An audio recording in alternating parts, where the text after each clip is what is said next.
तो ये कहानी शुरू होती है स्पेन से। स्पेन की एक लड़की होती है जिसका नाम होता है टोक्यो। टोक्यो एक क्रिमिनल है जो छोटी मोटी रॉबरीज करती है और इस समय वो पुलिस से बच के भाग रही होती है। पुलिस टोक्यो को पकड़ने के लिए एक ट्रैप बनाती है और टोक्यो के घर पे जाती है। वहाँ वो टोक्यो की माँ से फ़ोन करवा के टोक्यो को घर वापस आने को बोलते हैं। फिर फ़ोन पे बात ख़त्म होते ही टोक्यो की मुलाकात होती है प्रोफेसर से। प्रोफेसर टोक्यो को एक ऑफ़र देता है और उसे बचाने की गारंटी लेता है। फिर प्रोफेसर और टोक्यो कार में बैठ के प्रोफेसर के हाइड आउट पे निकल पड़ते हैं। प्रोफेसर टोक्यो को बताता है कि वो बहुत बड़ी रॉबरी प्लान कर रहा है और इस रॉबरी को अंजाम देने के लिए प्रोफेसर ने तैयार की होती है अपनी एक टीम, जिसमें हर एक बंदे के पास अलग अलग खूबियाँ होती है।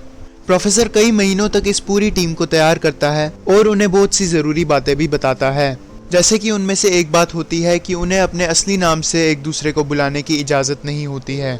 फिर प्रोफेसर उन्हें इस रॉबरी का असली प्लान समझाता है।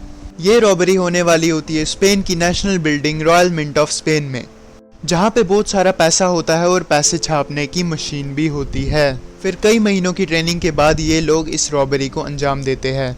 इस टीम के सभी लोग अपनी आइडेंटिटी को छुपाने के लिए जंप सूट और एक दाली मास्क भी पहनते हैं। इस टीम के मेन कैरेक्टर है Denver, Rio, Tokyo, Moscow, Nairobi, Helsinki, Oslo और बर्लिन।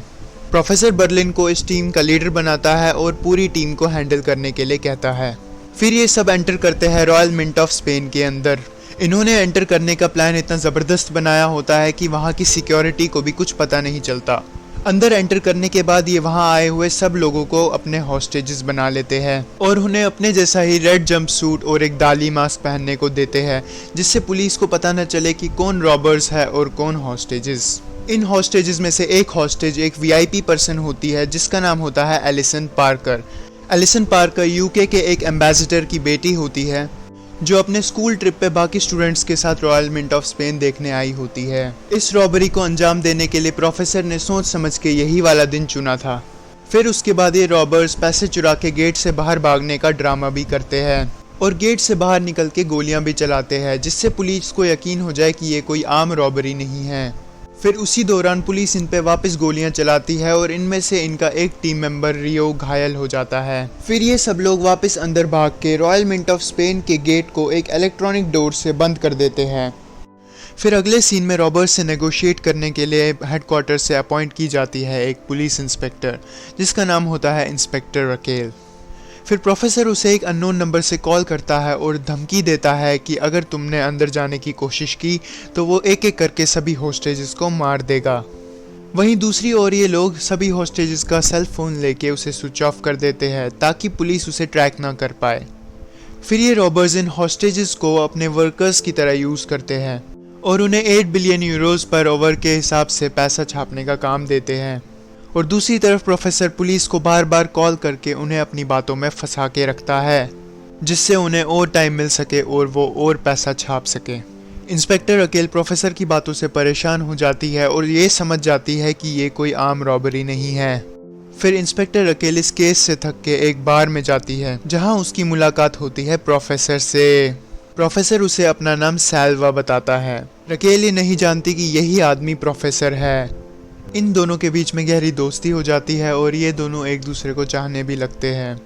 वहीं दूसरी ओर रकेल का खास दोस्त इंस्पेक्टर एंजल सैल्वा से नफरत करने लगता है क्योंकि वो भी रकेल को चाहता है। वहीं आगे बारी आती है इस सीरीज के सबसे अनोइंग कैरेक्टर की, जिसका नाम होता है आर्तुरो रोमान। उसे आर्तुरीतो भी कहते हैं। आर्तुरो भी एक हॉस्टेज होता है जिसका मोनिका गस्तम्बीदे नाम की लड़की के साथ अफेयर होता है। मोनिका भी एक हॉस्टेज होती है जो प्रेग्नेंट है। आर्तुरो मोनिका से कहता है कि उसके ऑफिस में एक सेल फोन पड़ा है जिसे चुरा के ये पुलिस को कॉल करने की कोशिश कर सकते हैं। मोनिका आर्तुरो की बात मान जाती है और सेल फोन चुराने में कामयाब भी हो जाती है, मगर वो उस फ़ोन को साइलेंट करना भूल जाती है, जिसकी वजह से बर्लिन उसे रंगे हाथ पकड़ लेता है। बर्लिन बहुत गुस्सा होता है और गुस्से में आके डेनवर को मोनिका को शूट करने का ऑर्डर दे देता है, पर डेनवर मोनिका को बचाने के लिए उसकी टांग पे शूट कर देता है और उसे एक लॉकर में छुपा देता है और बर्लिन से ये कहता है कि उसने मोनिका को मार दिया है। और दूसरी तरफ यहाँ प्रोफेसर अपनी यहाँ वहाँ की बातों से पुलिस का टाइम वेस्ट करता रहता है, जिससे उन्हें और पैसा छापने का टाइम मिल जाए। वहीं अंदर एलिसन पार्कर एक फ़ोन चुरा लेती है और पुलिस को कांटेक्ट करने की कोशिश करती है। पुलिस वो फ़ोन ट्रैक कर लेती है और उसी टाइम रियो उसे रंगे हाथ पकड़ लेता है और उसी दौरान रियो का चेहरा पुलिस के सामने आ जाता है और फिर हमें ये भी पता चलता है कि रियो और टोक्यो का अफेयर चल रहा है। फिर अगले सीन में ये लोग ताज़ी हवा लेने के लिए रूफटॉप पे चले जाते हैं और ये सभी हॉस्टेजेस को दाली मास्क पहना के अपने साथ रूफटॉप पे ले चलते हैं और उसी दौरान आर्तुरो को पुलिस की गोली लग जाती है और वो घायल होकर नीचे गिर जाता है। फिर उसके कुछ ही देर बाद प्रोफेसर पुलिस को कॉल करता है और उनसे मेडिकल हेल्प की डिमांड करता है। फिर इंस्पेक्टर एंजल 2 डॉक्टर्स के साथ अंदर जाता है ये देखने के लिए कि अंदर का माहौल कैसा है। फिर रॉबर्स इनके एंटर करने से पहले इनका ज़रूरी सामान ले लेते हैं। जितनी देर डॉक्टर्स आर्तुरो का इलाज कर रहे होते हैं वहीं पीछे से ये रॉबर्स एंजल के चश्मे में एक माइक्रोफोन लगा लेते हैं जिससे प्रोफेसर को पुलिस की सारी प्लानिंग का पहले ही पता लग जाए। वहीं दूसरी ओर डेनवर मॉस्को को बताता है कि मोनिका अभी जिंदा है और उसे गोली लगी है और उसे मदद की ज़रूरत है। फिर कहानी में आता है ट्विस्ट और बारी आती है इस रेड कलर की कार की।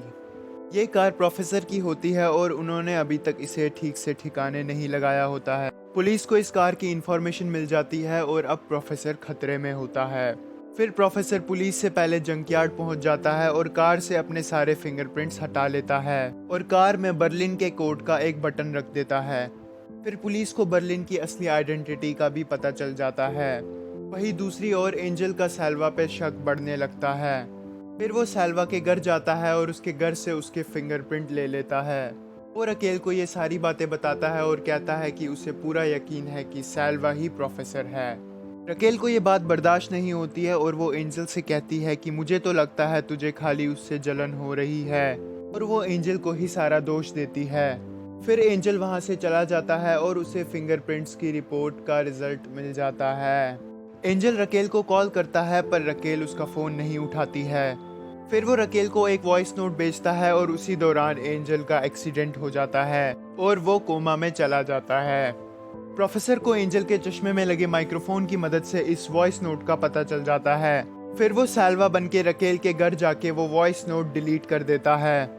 वहीं दूसरी तरफ आर्तुरो की हालत अब ठीक होने लगती है और वो एस्केप का प्लान बनाता है और 16 होस्टेजेस के साथ वहां से भागने की तैयारी करता है। वो 16 होस्टेजेस भागने में कामयाब भी रह जाते हैं पर आर्तुरितो अंदर ही रह जाता है। जाते जाते ये लोग ओस्लो को मार देते हैं। दूसरी ओर रकेल को पुलिस डिपार्टमेंट का कॉल आता है और वह उसे कहते हैं कि उन्हें एक सुनसान जगह मिली है जो प्रोफेसर का हाइड आउट हो सकती है। रकेल सैल्वा से कार में बैठने को बोलती है और उसे अपने साथ उस जगह पे ले चलती है। वो जगह प्रोफेसर का हाइड आउट ही होती है और सैल्वा वहाँ परेशान हो जाता है। सैल्वा और रकेल के वहाँ पहुँचने से पहले ही फॉरेंसिक जांच वालों ने वो जगह सील कर दी होती है। फिर रकेल उस घर के अंदर जाती है और प्रोफेसर से गाड़ी में रुकने को बोलती है। ये वो मोमेंट होता है जब प्रोफेसर सबसे ज़्यादा खतरे में होता है और इसी के साथ यही एंड होता है मनी हीस्ट का season 1। So thank you for watching. अगर आपको वीडियो अच्छी लगी तो वीडियो को लाइक कर देना और चैनल को सब्सक्राइब कर देना। मैं जल्दी लेके आऊँगा आपके लिए मनी हीस्ट का सीजन 2।